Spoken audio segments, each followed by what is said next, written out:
From our oceans, to our food and water supplies, to our forests.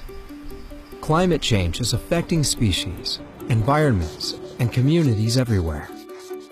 With the upcoming UN Summit in Paris, leaders from around the world have a chance to join together and make a real difference in the fight against climate change.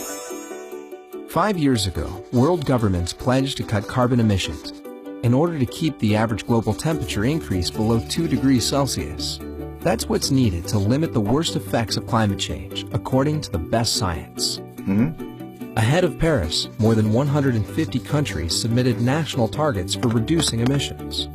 If you add up all of these commitments, we'll reach about halfway to the 2-degree target, leaving an emissions gap of several gigatons of carbon.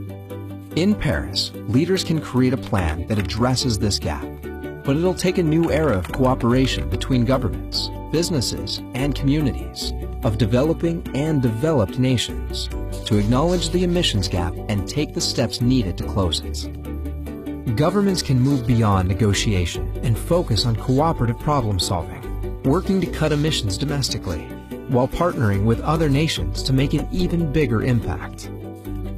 Businesses can reduce emissions based on science, which benefits both the planet and profits. For example, by shifting to renewable energy. Communities can take steps to switch to clean power and cut energy waste. And people everywhere can influence government and business leaders while adopting better energy habits in their own lives. There's never been more urgency or more opportunity to change climate change. And we can only move forward if people around the world work together to close the emissions gap and ensure a safer, cleaner energy future.